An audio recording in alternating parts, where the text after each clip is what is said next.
इसका फोन 2 बार बजकर बंद हो चुका था, जबकि वो गहरी पुरसुकून नींद सो रहा था। रूहबार सोफे पर बैठी टीवी देखने में मसरूफ थी, जबकि इसे पता था कि यारम का फोन बज रहा है। लेकिन इस वक्त वो यारम का बिल्कुल भी सामना नहीं करना चाहती थी। इसने कभी ख्वाब में भी नहीं सोचा था कि कोई इससे इतनी मोहब्बत करेगा। यारम सिर्फ कहता नहीं था, बल्कि सच में इससे बहुत मोहब्बत करता था। इसकी आंखों में अपने लिए मोहब्बत देखकर वो एक ही रात में मगरूर हो गई थी। फोन 2 बार बज बजकर बंद हो गया था। फोन भी यारम की गहरी नींद तोड़ने में नाकामयाब रहा था। अब बंदा फोन नहीं उठा रहा तो अगला बंदा खुद ही समझ जाए कि वो फोन नहीं उठा रहा, जरूर वो बिजी होगा या शायद इसे बात नहीं करना चाहता, लेकिन ढीठ बनकर फोन करता ही रहेगा। ना जाने कौन है ये। बाहर टीवी देखते मसरूफ अंदाज में वो बोली थी। बहुत देर तक इंतजार करती रही कि शायद यारम फोन उठा ले, लेकिन इसने तो आज कसम खाकर रखी थी। फिर मजबूर होकर कमरे में आ गई। यारम उठे, कब से आपका फोन बज रहा है? वो जो दरवाजे से बोलती हुई आई थी, अंदर यारम को देखा तो इसके हाथ में फोन था, जो वो अपने हाथ में उल्टा सीधा घुमा रहा था। अरे आप जाग रहे हैं तो फोन क्यों नहीं उठा रहे? बेचारा ना जाने कब से फोन कर करके हलकान हुए जा रहा है। मैंने कल इन कमीनों को समझाया भी था कि आज के दिन मुझे बिल्कुल डिस्टर्ब ना किया जाए, लेकिन इन्हें देखो, मजाल है जो एक भी काम खुद से कर ले। वो फोन को गुस्से से घूरते हुए बोला था, हो सकता है कोई बहुत ज़रूरी काम हो, आपको बात कर लेनी चाहिए। वो कहते हुए इसके बिल्कुल करीब आ गई थी। बिल्कुल भी नहीं, आज का सारा दिन मैं अपनी बीवी के साथ गुजारना चाहता हूँ। अब बंदा सुकून से अपनी मैरिज लाइफ भी इंजॉय न कर सके तो फ़ायदा क्या है इन सब का? जो भी है खुद संभाल लेंगे, इतने नन्हे काके नहीं है वो। मेरी टीम के सभी लोग बहुत एक्टिव हैं। यारम ने कहते हुए रूह को अपनी तरफ खींचा और इसके साथ एक बार फिर से इसका फोन बजने लगा था। रूह खिलखिलाकर हंसी थी। यारम जल्दी से फोन काटकर इसकी तरफ मुतवज्जो हुआ। बहुत हंसी नहीं आ रही तुम्हें? इसे एक बार फिर से अपने करीब करते हुए कहा। यारम उठा लीजिए ना, फोन कोई जरूरी काम होगा। रूह ने इतने प्यार से कहा कि यारम का दिल चाहा कि फोन करने वाली की जान निकाल दे। जान इस वक्त तुमसे ज्यादा कुछ भी नहीं है। इसका हाथ अपने होठों के करीब ले जाते हुए फोन फिर से बजा। वह इस बार गुस्से से यारम का चेहरा सुर्ख होने लगा था, जिसका अंदाजा रूह ने बासानी लगाया था। कौन मर गया है जो तुम लोग थोड़ा सब्र नहीं कर सकते? यारम बोला नहीं बल्कि फंकारा था। अभी तक कोई नहीं मरा। अगर तुम कुछ देर में अस्पताल ना पहुंचे तो लैला जरूर मर जाएगी। फोन से शारिफ की आवाज उभरी थी। क्या मतलब? मैं कुछ समझा नहीं। वो अभी भी गुस्से में था। रात लैला बहुत डिस्टर्ब थी तुम्हारे निकाह की वजह से। इसने अपने क्लब में ड्रग्स ओवरडोज लिया है, जिसकी वजह से इसकी जान खतरे में है। तुमसे इसके साथ ठीक नहीं किया। यारम, तुमने इसकी मोहब्बत का ये सिला दिया। शारम ने दुख से कहा था। मैं आ रहा हूँ। इसने बस इतना कहकर फोन बंद कर दिया था। मैंने कहा था ना कोई जरूरी काम होगा, वरना कोई इस तरह से आपको बार बार डिस्टर्ब क्यों करता? आप जाए फ्रेश हो, तब तक मैं आपके कपड़े निकालती हूँ। यारम ने हाँ में सर हिलाया और उठकर वॉशरूम चला गया। वो चेंज करके जाने लगा। आओ जाओ, दरवाजा बंद कर लो अंदर ने। इसने रूह को पुकारा तो रूह इसके साथ ही बाहर तक आई थी। जब यारम जाते जाते पलटा। एक किस मिल सकती है? वो जो कब से सीरियस शक्ल बनाए हुए था, अब पलट कर पूछा तो रूह अचानक ही नर्वस होने लगी थी। नहीं, आप जाएं अपने काम पर। वो कंफ्यूज होकर बोली थी। तुमने मुझे इनकार किया और तुम चाहती हो कि मैं ऐसे ही चला जाऊं? वो बिल्कुल सीरियस लग रहा था। शराफत से तुम खुद मुझे किस कर दो, क्योंकि अगर मैंने किया तो तुम्हें शरीफ नहीं लगेगा और हो सकता है मेरा अंदाज भी तुम्हें पसंद ना आए। अब बिल्कुल इसके करीब खड़ा था, जबकि रूह समझ नहीं पाई कि वो धमकी दे रहा है या फरमाइश कर रहा है। आप बिल्कुल भी अच्छे नहीं हैं। वो मुंह बनाकर बोली थी। हाँ बेबी, मैं बिल्कुल भी अच्छा नहीं हूँ। और अगर तुम चाहती हो कि मैं मजीद बुरा होकर यहीं रुक जाऊं तो तुम मुझे इसने अपने होठों की तरफ इशारा किया था, जबकि वो बुद्ध बनी नसें जमीन पर गाड़े हुए थी। फाइन। वो एक कदम उठाता अंदर की तरफ बढ़ा था। नहीं नहीं, आप जाएं अपने काम पर। रूह इसकी नीयत देखकर फौरन बोली थी। ठीक है फिर। वो उसके करीब झुका। आंखें तो बंद करें। खुद को घूरते पाकर बोली। टिम्बल नमाया हुए। जो हुक्म मेरी जान। वो आंखें बंद करते हुए बोला और एक बार फिर से इसके करीब झुका। मरती क्या न करती, इसने इसका चेहरा अपने हाथों में थामा और फिर आहिस्ता से अपने कमकमाते हुए होठों को इसके माथे पर रखा। टिम्पल मजीद गहरे हुए। इससे ज्यादा तुमसे उम्मीद भी नहीं थी। है, थैंक यू सो मच। वो रूह की थोड़ी चुमता मुस्कुराता हुआ निकल गया था। रूह ने सुकून का सांस लिया। वो सीधा हॉस्पिटल आया था और धड़ल्ले से दरवाजा खोलता हुआ अस्पताल के इस कमरे में आया जहां लैला थी। शारफ और हिजर पहले ही यहाँ पर मौजूद थे। वो तेजी से लैला की तरफ आया जो बेड पर बैठी हुई थी। इसने लैला को गर्दन से पकड़ा और वहीं बेड पर लिटा दिया, जबकि शारफ और हिजर तेजी से इसकी तरफ बढ़े थे, जिन्हें इशारे से रोकता हुआ बोला था, अगर एक भी कदम आगे की तरफ भराया तो तुम दोनों के पैर काट के दुबई की सड़कों पर भीख मंगवाऊंगा। और तुम्हें बहुत शौक है ना मरने का। हिजर, मेरा रिवॉल्वर दो। वो एक ही बार में इसकी जान निकालता हूँ। कहा था तुम्हें कि ये सारे ड्रामे करने की कोई ज़रूरत नहीं है। वो सख्ती से इसकी गर्दन पर हाथ जमाए हुए बोला था। डेवल, वो मर जाएगी। शारफ चिल्लाया था। मेरा सांस बंद हो रहा। Please please. लैला ने कुछ बोलने की कोशिश की। हाँ, तुम तो मरना ही चाहती हो ना। मैं तुम्हारी माँ मैं तुम्हारी मौत आसान कर रहा हूँ, प्लीज़ छोड़ो मुझे। मेरा सांस। लैला कुछ बोलने की कोशिश की, लेकिन गर्दन पर दबाव होने की वजह से नहीं बोल पाई थी। बेकार में ड्रग्स लेने की क्या जरूरत थी लैला, मेरे पास आ जाती, मैं खुद गोली मार देता। इसने एक ही झटके से लैला को छोड़ा तो वो दूर जाकर बेड से जमीन पर गिरी थी। लैला, मेरे साथ ड्रामे करने की जरूरत नहीं है। ये तुम्हारा आखिरी मौका है। अगर इसके बाद तुमने इस तरह की कोई भी हरकत की तो मैं तुम्हें अपने हाथों से मारूंगा। और प्लीज़, अगर तुम्हें खुदकुशी करने का बहुत शौक है तो मेरे पास आओ। तुम्हें पता है मुझे इस तरह से मौत देने में बहुत मजा आता है। तुमने मेरे साथ ठीक नहीं किया डेवल। मैं तुम्हारी बीवी को सब बता दूंगी। जब इसे पता चलेगा ना कि तुम एक डॉन हो, एक कातिल हो, वो तुम्हें छोड़कर चली जाएगी। ना जाने लैला में इतनी हिम्मत कहाँ से आई थी कि वो बोल उठी। वो उसके पास जमीन पर आ बैठा और एक झटके से बालों से पकड़कर सीधा किया। मैं तुम्हारी जुबान काट दूंगा, तुम्हें वो मौत दूंगा जो आज तक किसी को नहीं मिली होगी। तरफ तरफ कर मरोगी तुम। क्या करोगी? क्या करोगे? ज़्यादा से ज़्यादा गोली मार दोगे, लेकिन फिर भी मैं तुम्हारी बीवी को ज़रूर बताऊंगी। अगर मुझे सुकून नहीं, मुझे करार नहीं, तो तुम्हें क्यों लेने दूं? वो आंखों में आंसू लिए बोली थी। जानती हो लैला, जिंदा इंसान को ज़मीन के अंदर कैसा महसूस होता है? नहीं ना, मैं बताता हूँ। फर्ज करो मैं तुम्हें एक ताबूत में बंद करके जंगल में ज़मीन के अंदर दफना रहा हूँ। वहाँ तुम्हें सांस नहीं आएगी। आहिस्ता आहिस्ता तुम्हारी सांसें रुकने लगेंगी। तुम ताबूत के अंदर हो, मैं तुम पर मिट्टी फेंक रहा हूँ। तुम अंदर से चिल्ला रही हो, प्लीज़ मुझे बचाओ, खोलो मुझे, निकालो मुझे, यहाँ से मेरी सांस रुक रही है। तुम्हें ज़मीन के अंदर दफन करके मैं जा चुका हूँ। वो बिल्कुल इसके करीब बैठा बता रहा था। वो बहुत गौर से इसे सुन रही थी, क्योंकि इसे पता था इसके साथ भी कुछ ऐसा ही होगा। वहाँ जंगली कुत्ते किसी के जिस्म की खुशबू सूंघकर तुम्हारी कब्र के ऊपर घूमने लगेंगे। इतने में वहाँ के शेर भी इंसानी जिस्म की खुशबू पहचान कर पहुंचेंगे। वो कुत्तों को मारने लगेंगे। अगर तुम्हें कुत्ते खाएंगे तो शेर अपनी भूख कैसे मिटाएंगे? देवल, ये तुम क्या कह रहे हो? प्लीज चुप हो जाओ। कब्र के अंदर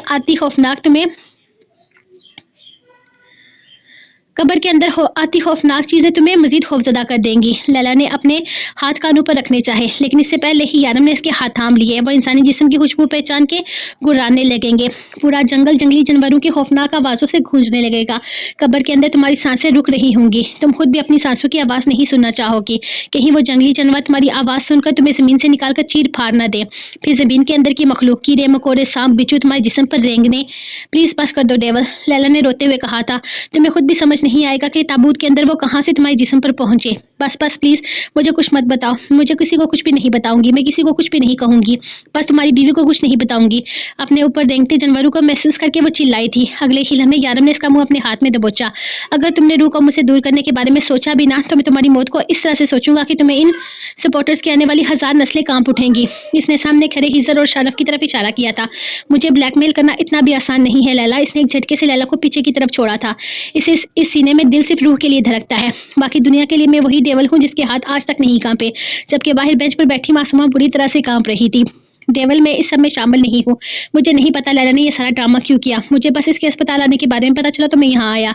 मैं इसका साथ नहीं दे रहा। मुझे इस बारे में कुछ भी नहीं पता। वो अस्पताल के कमरे से बाहर निकला तो हिजर भी इसके पीछे आया था, क्योंकि वो अपनी मौत वैसी नहीं चाहता था जैसी इसने लैला को इसकी मौत बताई थी। क्या आप लैला को वाकई वैसे मारने वाले हो? मासूमा ने पूछा था। मुझे इससे ज़्यादा बात नहीं करती। मैं इससे दूर दूर ही रहती थी, लेकिन आज जो कुछ भी हुआ इसके बाद तो इसे मजीद डर लगने लगा था। लेकिन हिजर ने अस्पताल के कमरे से बाहर निकल कर इसे साथ आने का इशारा किया तो वो साथ चलती पूछने लगी थी। तुम्हारे पापा को ऐसे ही मारा गया था। इन्हें भी जिंदा जमीन में दफन कर दिया गया था। मैं नहीं जानता जिंदा इंसान जमीन के अंदर कैसा महसूस करता है, लम्हा लम्हा सांस रुकते हुए कैसा महसूस होता है। इस दिन मुझे गोली लगी थी और हम जंगल के बीचों बीच एक छोटी सी झोंपड़ी में थे, जब वहीं से जानवरों की ऐसी ही खतरनाक आवाज आ रही थी। इन लोगों ने पहले तुम्हारे बाबा को जमीन के अंदर दफन करके इन्हें मारा, और फिर बाद में जंगली जानवरों ने इनकी लाश को जमीन के अंदर से निकालकर सिद्दीकी इसके लिए अजीज था, वो आगे कुछ नहीं बोल पाया। मुझे यकीन है तुम बहुत मजबूत हो लड़की। वो उसके सर पर हाथ रखता बाहर निकल गया था, जबकि अपने बाप की बेबस मौत पर वो आंसू बहाती वहीं बेंच पर बैठ गई थी। टेबल में तुम्हें डिस्टर्ब नहीं करना चाहता, लेकिन फिर अगर तुम यहाँ आ ही गए हो तो प्लीज़ वसीम और राशिद का भी कोई हाल निकाल दो। वो लोग इस वीडियो को डिलीट करने पर राजी नहीं है। उन्होंने ये भी कह दिया है कि वो किसी डेवल से नहीं डरते, तो चलो फिर इन्हें डराते हैं। मैं रूह के साथ एक परसुकून वक्त गुजारना चाहता हूँ, इसलिए जल्द से जल्द सारे काम खत्म कर देना चाहता हूँ। तुम्हें मेरा एक काम करना है। मैं रूह को अपने साथ कहीं बाहर लेकर जाना चाहता हूँ। 2 टिकट्स का इंतजाम कर दो, लेकिन रूह के असल नाम पे। मैं तब तक अपने काम सारे निपटा लूंगा। तुम्हें बस इतना ही वक्त है पासपोर्ट बनवाने के लिए। ठीक है, मैं कर दूंगा। डेवल, मैं तुम्हारे लिए बहुत खुश हूँ, लेकिन तुम्हारी जिंदगी बहुत अलग है। क्या रूह जिंदगी में कॉम्प्रोमाइज कर पाएगी? मेरा मतलब है इस लड़की के लिए ज़रूरत से ज़्यादा ही प्रोसेसिव होते जा रहे हो। मुझे लगा ये वक्ती एहसास है, लेकिन तुमने इसे शादी कर ली। लेकिन जब इसे ये सब कुछ पता चलेगा, मेरा मतलब है कौन बताएगा इसे? यारम ने इसकी बात काटी थी। देवल, ये छुपी हुई बात तो नहीं है ना? बहुत लोग जानते हैं, अगर लैला नहीं तो कोई और सही। मैंने कहा ना, जो भी मुझसे मेरी रूह को अलग करने की कोशिश करेगा, मैं इसकी रूह निकाल दूंगा। तुम बेफिक्र हो जाओ, इतनी हिम्मत किसी में भी नहीं है। मुझे वसीम और राशिद से मिलना है। वो हिजर से मजीद इस मौजू पर बात नहीं करना चाहता था। वो हिजर के साथ वसीम और राशिद के ठिकाने पर आया। शारफ आना नहीं चाहता था, लेकिन मजबूर था। शारफ का कहना था कि लैला के साथ जो कुछ भी हुआ वो बिल्कुल गलत है, क्योंकि वह लैला को अपनी भाभी मान चुका था। लेकिन इसमें इतनी हिम्मत नहीं थी कि वो डेवल के सामने भी ऐसा कहता, इसलिए शराफत से इनके साथ आ गया था। देखो, मैं तुम दोनों को पहले ही बता रहा हूँ, अगर कत्ल करने का इरादा है तो मैं अंदर नहीं जाऊंगा। मैं नगारा आंखों से कत्ल नहीं देख सकता। वो ये नहीं कह सकता था कि इसे डेवल के मारने का अंदाज से डर लगता है, लेकिन डेवल की गुरी ने इसे अंदर आने पर मजबूर कर दिया था। बाहर इनके आदमी अपने अपने काम में मसरूफ थे। वो सीधे इनके ऑफिस में और सामने की कुर्सियों पर बैठे। अगर तुम लोग फिर से इस वीडियो के लिए आए हो, तो हम पहले ही बता चुके हैं कि वो वीडियो डिलीट नहीं होगा। जिस तरह से तुमने वासिक मलक को मारा है, इतना कमजोर हमें मत समझना। वसीम बैठते हुए बोला था। अरे, हम तो वीडियोस का जिक्र भी नहीं किया है। बैठो, हम आराम से बात करते हैं, हिजर ने कहा। वैसे अगर तुम हमें नाइट सिटी वाला एरिया दे दो तो हो सकता है वो वीडियो डिलीट करने के बारे में हम सोचें। इसने नाइट सिटी एरिया का नाम लिया, जो कि डेवल के कब्जे में था। मुझे मंजूर है, वो वीडियो डिलीट करो, डेवल ने कहा था। वसीम ने फातिहाना नजर से राशिद की तरफ देखा। पहले इन पेपर्स पर साइन करो। वो सारी तैयारी किए बैठे थे। डेवल पेपर उठाकर देखने लगा। शारफ, वसीम, राशिद का ऑफिस देखो कितना अच्छा है। हिजर ने शारफ को मुखातिब किया, जबकि वो सोच रहा था कि ये फजूल क्यों बोल रहा है। इससे कहीं गुना ज्यादा हमारा ऑफिस अच्छा है, क्योंकि वो साउंड प्रूफ है।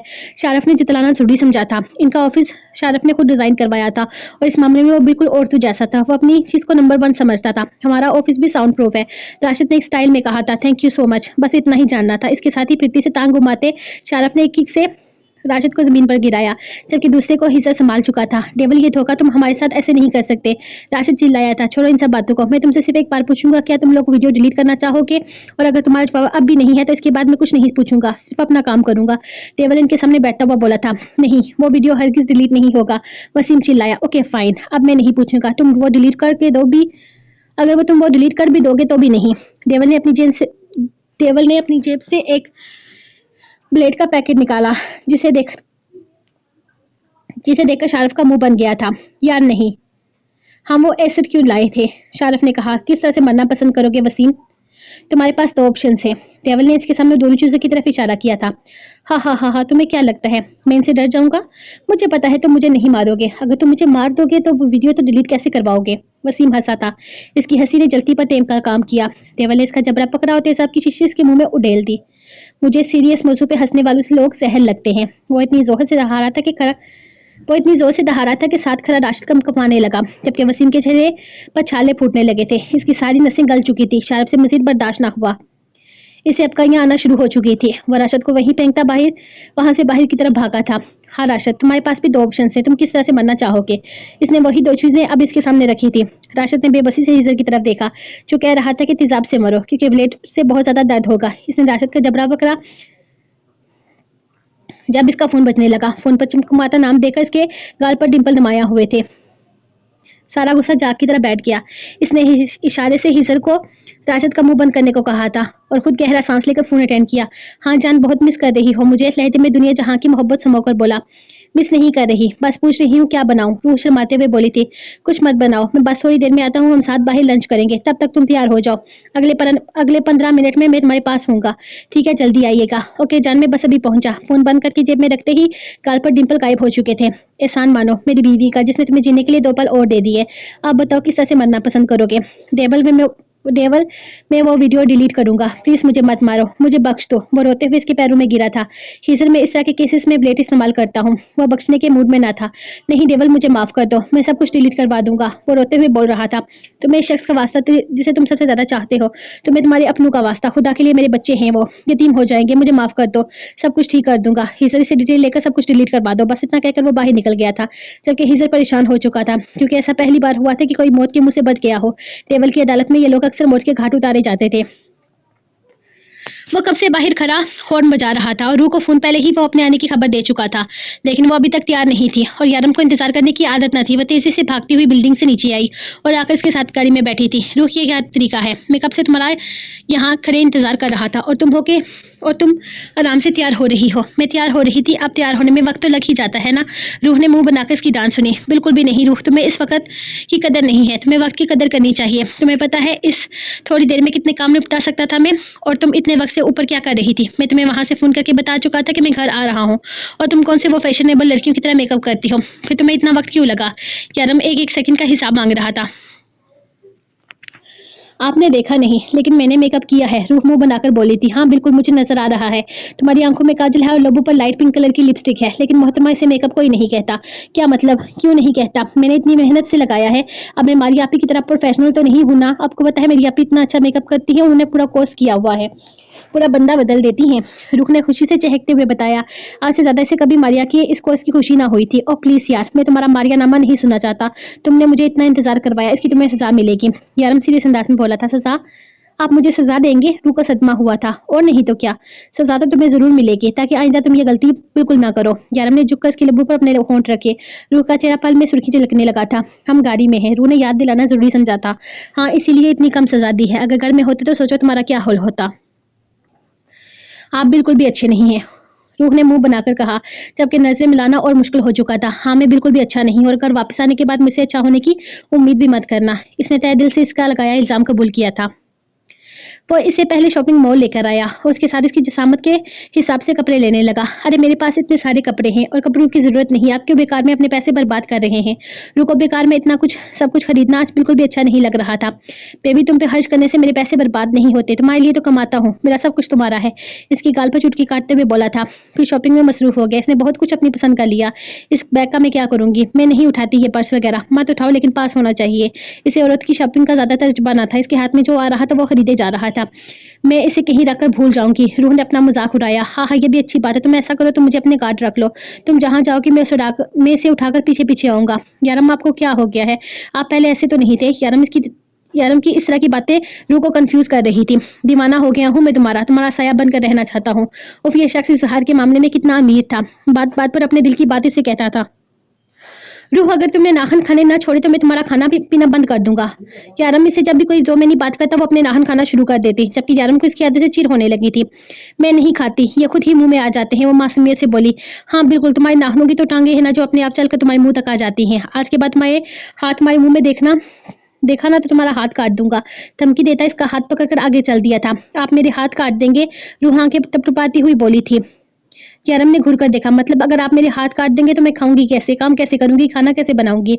मैं हूं ना, अपने बेबी के सारे काम मैं अपने हाथ से करूंगा। आपको मजीद एतराज ना हो तो हम लंच कर लें। यारम फिर से इसका हाथ अपने हाथ में लेकर चलने लगा था। हाँ चले, वैसे भी आपकी जरहाना बातें सुन सुनकर मेरे पेट के चूहे भी खुदकुशी कर लेंगे। और अगर मैं सच में ऐसे जरहाना निकला तो? यारम ने एकदम सीरियस हुआ था। तो मैं भाग जाऊंगी। रूह हंसकर बोली। भाग कर दिखाना जानना निकाल दी तो कहना। हाथ की गिरफ्त सख्त हो चुकी थी, लेकिन कुछ नहीं बोली, बस इसके साथ चलती रही। शायद यारम को ये बात पसंद नहीं आई थी कि वो इसे दूर जाने की बात करे। दोनों ने होटल में लंच किया।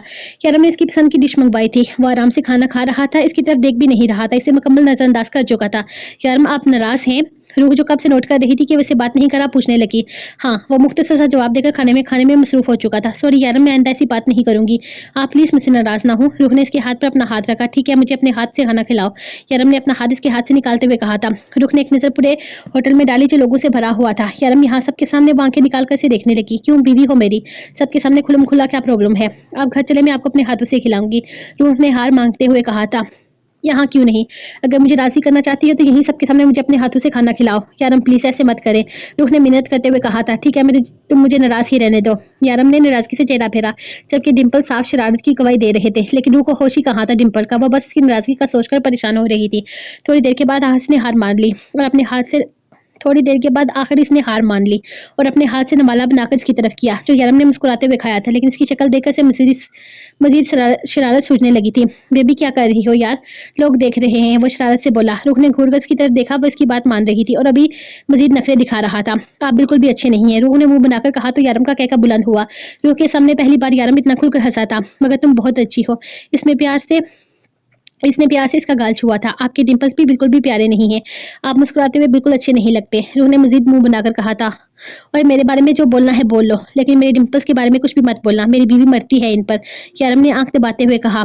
आपकी बीवी भी आपकी बीवी भी बुरी है, आप भी बुरे हैं, आपके डिंपल्स भी बुरे हैं और आप हँसते हुए भी अच्छे नहीं लगते। रूह को ज़रूरत से ज़्यादा ही गुस्सा आ गया था, लेकिन इस तरह से गुस्सा निकालती हुई यारम को वो बहुत क्यूट लग रही थी। वो उसकी मासूम बातें सुनकर हँस रहा था, जबकि कोई दूर था जो इनकी हँसती-खेलती ज़िंदगी को देखकर खुश नहीं था। आने वाला वक़्त इनके लिए बहुत कुछ चला रहा था, जिसके लिए यारम तैयार था लेकिन रूह नहीं।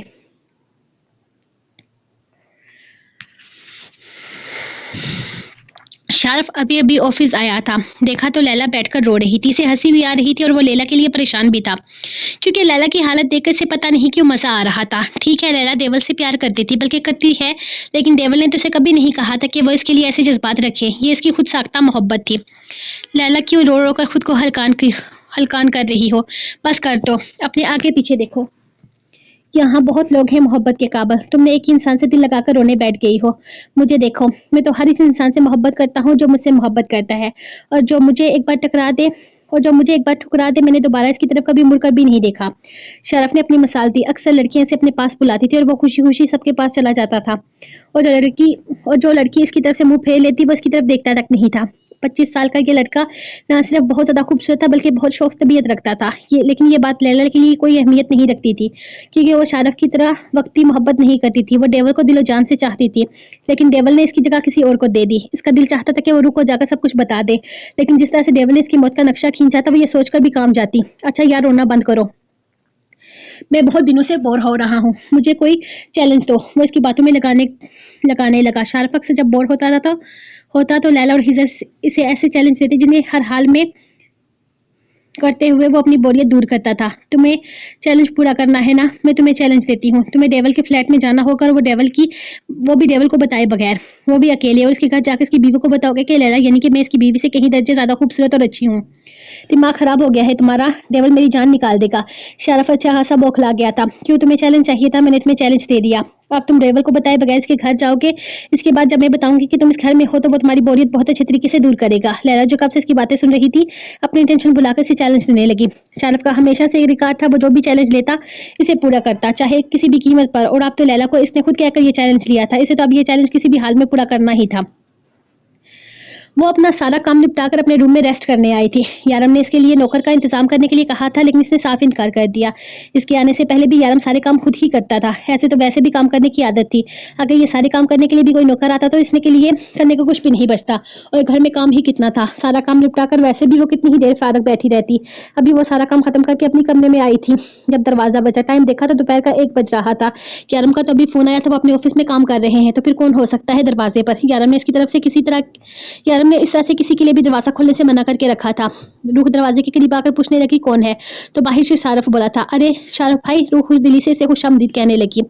हाँ, मैं तुम्हें एक बात बताने आया हूँ लड़की, वो कहता हुआ अंदर आकर बैठा था। जी कहें, क्या कहने आए हैं? हिजर तो इसे बिल्कुल अपनी किसी छोटी बहन की तरह ट्रीट करता था, लेकिन ये शारफ काफ़ी नक चढ़ा था। वो इसे सीधे मुँह बात नहीं करता था और आज इसे मिलने चला आया था।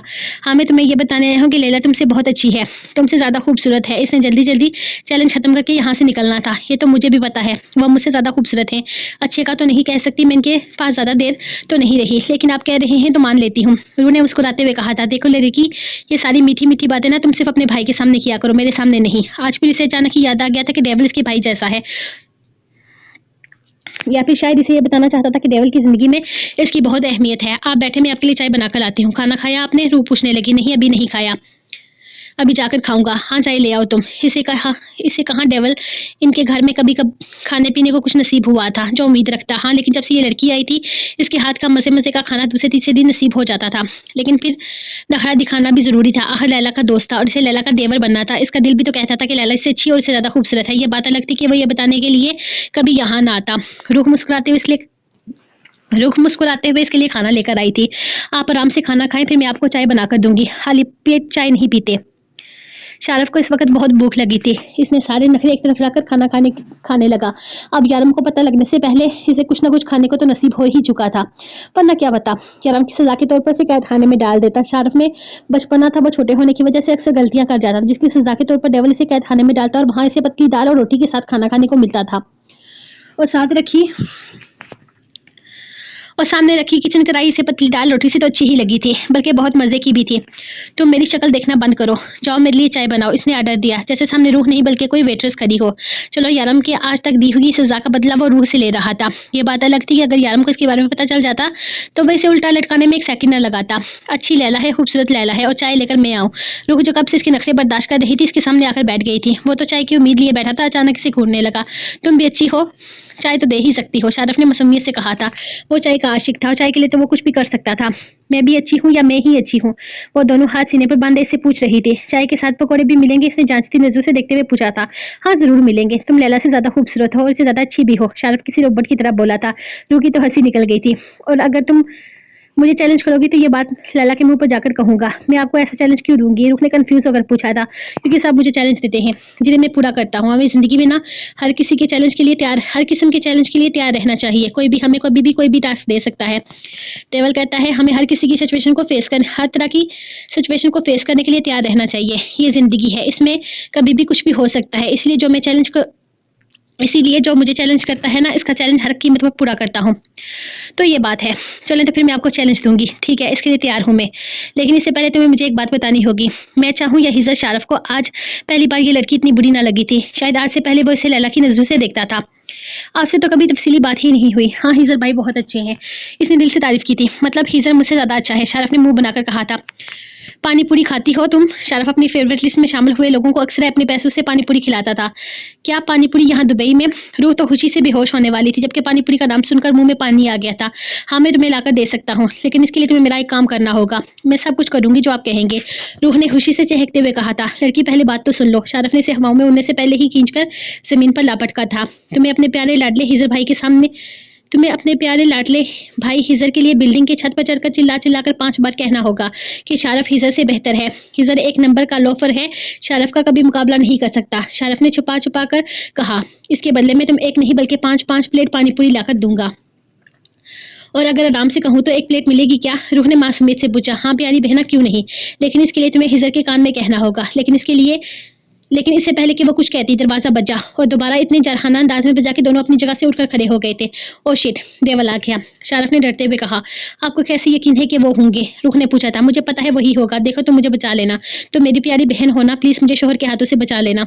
उन्होंने जरूर आपको किसी काम के लिए भेजा होगा और आप यहाँ आ गए, यही बात है ना? रूह ने पूछा था और दरवाजे की तरफ जाने लगी। कौन है? मैं हूँ रूह, दरवाजा खोलो, बाहर से यारम बोला था। इसने पलट कर देखा था। मैं अच्छी हूँ या लैला? अंदाज में शरारत साफ झलक रही थी। अरे तुम अच्छी हो मेरी माँ, खुदा के लिए मुझे बचा लेना। शारफ ने मिन्नत की और रूह ने हंसते हुए दरवाजा खोल दिया था। लेकिन दरवाजा खोलते ही यारम रूह को इग्नोर करता हुआ शारफ की तरफ बढ़ा और उसे गर्दन से पकड़ लिया। तुम्हारी हिम्मत कैसी हुई यहाँ आने की? मैंने मना किया था ना, तुम लोगों के यहाँ कोई भी नहीं आएगा। वो गुस्से से भंगा रहा था। यारम ये क्या कर रहे हैं आप? छोड़े इन्हें। रूह तो पहले ही इसकी जरहाना अंदाज पर घबराई और फिर आगे बढ़कर शारफ को छुड़वाने लगी। शारफ, तुमने मेरा भरोसा तोड़ा है, क्यों आए हो तुम यहाँ पर? लैला मुझे बता चुकी है। तुम्हारा तो मैं वो हासिल करूंगा जिसे तुम सारी जिंदगी याद रखोगे। वो गुस्से से इसकी तरफ बढ़ा जब रूह ने इसे अपनी तरफ खींचा था। वो मुझसे मिलने के लिए आए थे। क्या मेरे भाई मुझे इस घर में मिले नहीं आ सकता? बोलते हुए रूह की आवाज़ काफ़ी ऊंची हो गई थी। खबरदार जो आपने मेरे भाई को कुछ भी कहा। वो इन दोनों के बीच में डाल बनकर खड़ी हो गई थी। भाई मैं आपका भरोसा कभी नहीं तोड़ सकता, आपके अलावा मेरा है ही कौन इस दुनिया में? शारफ को फिर से इमोशनल दौरा पड़ा था। मैं तो भाभी के हाथ का खाना खाने आया था, वो बहन से भाभी हो चुकी थी और अभी मुझे चाय बनाकर देने वाली थी कि आप आ गए। वो मासूमियत से बोला। बहुत भूख लगी थी तुम्हें? खाना तो तुम्हें मैं खिलाऊंगा। वो एक नज़र रूह को देखते से घूरते हुए बोला था। घूरना बंद करें मेरे भाई प्लस देवर को। और खबरदार जो इन्हें डांटा। भाई आप यहाँ बैठे, मैं आपके लिए चाय लाती हूँ। ये यारम की मोहब्बत ही थी जो इसे इतना बोलने की इजाजत दे रही थी। यारम की मोहब्बत ने इसे चंद दिन ही में बहुत कॉन्फिडेंस दे दिया था। शारफ ने इजाजत तलब नजरों से यारम की तरफ देखा। वो सर झटक कर टाई ढीली करता वहीं सोफे पर बैठ गया था। भाई मैं आपका भरोसा कभी नहीं तोड़ सकता। मुझे नहीं पता लैला ने आपसे क्या कहा, लेकिन इसने मुझे यहाँ आने का चैलेंज किया था कि मेरू भाभी को यहाँ आकर ये कहूँ कि लैला इनसे ज़्यादा खूबसूरत है। फिर रू भाभी मेरे लिए खाना लेकर आई, लेकिन मेरा यकीन करें, आपका भरोसा कभी नहीं तोड़ूंगा। मेरू भाभी को कभी कुछ नहीं बताऊंगा और अगर आप चाहते हैं तो मैं चाय भी पिए बगैर यहाँ से चला जाऊंगा। वो मासूमियत के रिकॉर्ड तोड़ते हुए बोला था। खाना ठूस चुके हो तो चाय भी पी कर ही जाना। आहर का साले हो मेरे। यारम को आज शारफ की मासूमियत ने नहीं बल्कि रूह के दबंग बोलकर अपने भाई के सपोर्ट ने शॉक किया था। शारम को यहाँ से भेजने के बाद शारफ को यहाँ से भेजने के बाद वो अपने कमरे में चला आया। इसका अब ऑफिस जाने का कोई इरादा ना था। लैला ने इसे ये बताया था कि शारफ रूह को सब कुछ बताने के लिए गया है। इसे शारफ पर बहुत भरोसा था, लेकिन फिर भी रूह के मामले में वो किसी पर यकीन नहीं कर पाता था। जब से रूह इसकी ज़िंदगी में शामिल हुई थी, एक अजीब से डर ने इसे घेरे में लिया हुआ था। कहीं वो इसे दूर ना हो जाए, कहीं वो इसे नफरत ना करने लगे, कहीं वो इसे छोड़कर चली ना जाए। मुझे खुद ही रूह को जल्द से जल्द सब कुछ बताना होगा। लेकिन क्या इसके बाद वो मुझे कबूल करेगी? वो एक हाथ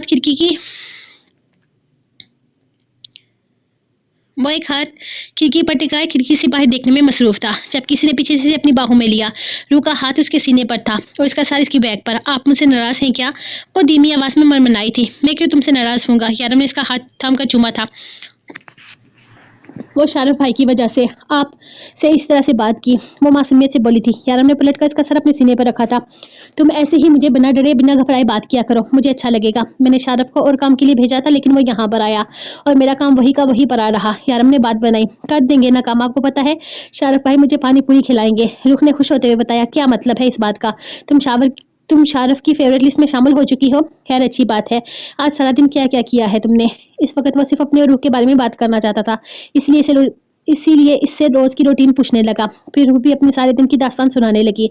रूह, आजकल बहुत लोग मेरे खिलाफ हो गए हैं, उल्टी सीधी बातें मेरे खिलाफ फैला रहे हैं, मुझे फंसाने की कोशिश की जा रही है। तुम्हें याद है ना वो इंस्पेक्टर जो तुम्हें लेकर आया था इस दिन मेरे ऑफिस में? यारम ने इसे याद दिलाया। हाँ मुझे वो याद है, रूह ने कहा था। रुख वो आदमी मेरे पीछे पड़ा हुआ है, मुझे फंसाना चाहता है, मेरे खिलाफ झूठे सबूत बना रहा है। वो तुम्हें भी मेरे खिलाफ कर सकता है। मुझे यकीन है कि तुम इसकी किसी बात पर भरोसा नहीं करोगी, लेकिन फिर भी लगा कि मुझे तुम्हें सब कुछ बता देना चाहिए। यारम पिछले कुछ दिनों से नोट कर रहा था कि सारम इसके बहुत आसपास रहने लगा है। 2 दिन पहले जब रेस्टोरेंट में वो दोनों लंच कर रहे थे, तो वो कुछ फासले पर अपनी कैब से चेहरा छुपाए हुए इस पर नजर रखे हुए था। इसे यकीन था कि यारम की गैर मौजूदगी में वो जरूर रूह को सब कुछ बता देगा, इसीलिए इसने खुद ही रूह को ट्रैप करने के बारे में सोचा था। मुझे आप पर पूरा यकीन है, कोई भी मुझे आपके बारे में कुछ भी कहेगा तो मैं उस पर यकीन कर लूंगी। क्या? आप बिल्कुल बेफिक्र हो जाएं। वो इसे परेशान ना होने का कहकर खुद परेशान हो चुकी थी।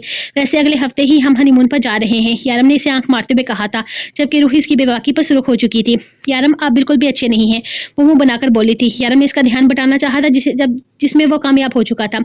यारम मुझे शारफ भाई से बात करनी है, आप मुझे इनका नंबर मिला कर दें। इसने अपना फ़ोन यारम के हवाले करते हुए कहा था। क्या बात करनी है? मेरे फ़ोन से कर लो। वो इसे बताना नहीं चाहता था कि इसके फ़ोन में इसके अलावा सब नंबर ब्लॉक हैं। मुझे इन्हें चैलेंज देना है, रूह ने सोचते हुए कहा था। रूह, ये कोई वक्त है चैलेंज देने का? तुम इसे सुबह बात करना। यारम ने फ़ोन वापस रखते हुए कहा था। नहीं ना, आप मुझे अभी फ़ोन मिला कर दें, अभी इनसे बात करूंगी, इसने जिंदी अंदाज में कहा। तो यारम शारफ को फ़ोन करने लगा था। वो खुद भी नहीं समझ पा रहा था कि आखिर वो इसकी हर बात को क्यों मानता है। इसने फ़ोन मिलाकर फ़ोन इसके हवाले कर दिया था। हाँ डेवल बोलो, शारफ ने कहा। अरे मैं हूँ रूह, मैं आपके लिए चैलेंज सोच लिया है, रूह ने कहा। तो यारम भी दिलचस्पी दिखाने लगा था। बोलो प्यारी बहना, कौन सा चैलेंज है? शारफ भी एक्साइटेड होकर पूछने लगा। आपको पता है हमारे घर के रास्ते में एक होटल आता है। प्यारी बहना, तुम्हारे घर के रास्ते में नहीं, वो बल्कि बहुत सारे होटल्स आते हैं। कौन से होटल की बात कर रही हो तुम? 1 मिनट में पूछकर बताती हूँ। यारम, हम इस रात कहाँ गए थे खाना खाने के लिए? वो इसे इंतजार करने का बोलकर यारम से पूछने लगी थी।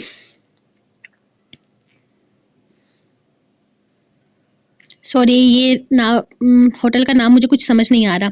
यारम ने मुख्तसर होटल का नाम बताया था। आपको इस वक्त वहां जाना होगा, लेकिन इससे पहले ना आपको आपके रूम में जितने भी बंदे हैं ना, मतलब हिजर भाई और बाकी सब, इन सब के लिए कंबल चोरी करने होंगे। चोरी लड़की तो मुझे चोरी करवा रही हो, वो खजाने नहीं बल्कि कंबल। वो अच्छा खासा बदमजा हुआ था, मगर इस तरफ यारम के डिंपल नुमाया होने लगे थे। वो जानता था वो क्या करने वाली है। चैलेंज कबूल कर रहे हैं या नहीं? वो इसे चैलेंज की टोपी पहनाकर न जाने क्या करने वाली थी। ठीक है प्यारी बहना, अगर ये चैलेंज है तो मैं कबूल करता हूँ। शारफ ने यह कहकर फोन बंद कर दिया था। इस फ्लैट में बहुत सारे लड़के रहते थे जो तकरीबन सभी इनके साथ काम करते थे। शारफ चोरी से बारी बारी सबके बिस्तर के करीब गया और बड़ी सफाई से सबके ऊपर से कंबल निकालने लगा। हीटर चलने की वजह से किसी ने महसूस भी ना किया था। 8 कंबल इसके कब्जे में आ चुके थे। जल्दी से अपनी गाड़ी में डाले और होटल के रास्ते की तरफ चल दिया था। फिर वहां पहुंचकर यारम के फोन पर रूह को फोन किया। वो तो कब से इंतजार में बैठी हुई थी। फौरन फोन उठा लिया था। अब क्या करूं प्यारी बहना, होटल के अंदर चला जाऊं मैं? नहीं, होटल के पास पार आपको जगह नजर आ रही है जो खाली है, वहां अंधेरा है। इस पर एक बोर्ड लगा हुआ है, शायद बल्ब वगैरह का इश्तिहार है। रुख ने पूरा नक्शा खींचते हुए बताया था। हाँ बिल्कुल है, लाइट्स का ऐड है। शारफ ने जगह पहचान ली। ऊपर बोर्ड पर नहीं, वहां नीचे देखें, रुख ने कहा था। नीचे क्या है? शारफ ने पूछा। दूरी और अंधेरा होने की वजह से कुछ दिखाई नहीं दे रहा था, मगर वो फोन बंद कर चुकी थी। शारफ ने फोन जेब में डाला और आगे बढ़ गया, लेकिन सामने का मंजर देखकर वो परेशान हो गया। जैसे यकीन नहीं था कि रूही से ऐसा चैलेंज देगी। वो फौरन गाड़ी के पास आया और वहां से कंबल निकालने लगा। जल्दी से वो कंबल निकाले और दौड़कर बोर्ड के नीचे आया था। यहाँ छोटे छोटे यतीम बेसहारा बच्चे जमीन पर सर्दी से कांप रहे थे। इसने जल्दी से बच्चों के ऊपर कंबल डालना शुरू किया। एक बच्चा जाग रहा था। क्या तुम्हें सर्दी लग रही है? शारफ ने पूछा था। सर्दी भी और भूख भी। बच्चे ने रोते हुए कहा, शायद इसे पहली दफा कोई हमदर्द मिला था। शारफ से मजीद बोला ना किया, वो फौरन उठकर इस पर होटल में गया था और वहां से इन सब बच्चों के लिए खाना लिया और फिर जल्दी से वापस आकर इन्हें खाना खिलाने लगा। इसकी आंख से एक आंसू छलका, शायद हमदर्दी का। वो रूह का शुक्रगुजार था जिसकी वजह से पहली बार कोई नेकी की थी, वरना इसे तो हमेशा से ऐसे चैलेंजेस मिले थे जिन्हें पूरा करने के बाद इसे या तो बुरा महसूस होता या फिर खुद पर गुस्सा आता, लेकिन आज वो दिल से खुश था। इसने रूह को फोन किया। रूह ने फौरन फोन उठा लिया था। थैंक यू सो मच मुझे बेल्ट की बेस्ट बहन देने के लिए। बस इतना कहकर इसने फोन बंद कर दिया था। वो हंसते हुए यारम को देखने लगी। तुम मुझे भी तो कह सकती थी इस काम के लिए। यारम ने कहा, हाँ लेकिन आप ये काम मेरे लिए करते, शारफ भाई ने ये अपने लिए किया है। वो हंसते हुए बोलते, यारम से अपने करीब ले तो यारम ने इसे अपना करीब करना चाहा था। अभी मेरा आखिरी ड्रामा खत्म नहीं हुआ। फौरन के करीब से उठकर बाहर जाने लगी थी। एक ये लड़की और दूसरे इसके ड्रामे। वो उठा, उसके पीछे आकर सोफे पर बैठा, जबकि रूप पूरी तरह से ड्रामे में डूबी हुई थी। वह कभी इस टीवी स्क्रीन की तरफ देखना तो कभी अपनी प्यारी बीवी के एक्सप्रेशन, जो सिर्फ ड्रामे देखती नहीं बल्कि फील करती थी। यारम आपके फोन का पासवर्ड क्या है? इसके सीने पर सर रखे इसके फोन को हाथों में लिए पूछ रही थी। यारम आंखें मूंदे इसके बालों में उंगलियां फेर रहा था। गेस करो। यारम ने आंखें मूंदे हुए कहा था, डेवल होगा। रूह इसे देखते हुए बोली और लिखने लगी। यह तो गलत है। रूह ने मुंह बनाकर कहा था, इस इंसान का नाम जिससे मैं सबसे ज्यादा प्यार करता हूँ। यारम ने इसकी मदद करनी चाहिए थी। रूह ने पहले सोचा, फिर शर्माते हुए अपना नाम लिखने लगी। अरे इसका पासवर्ड तो मेरा नाम है।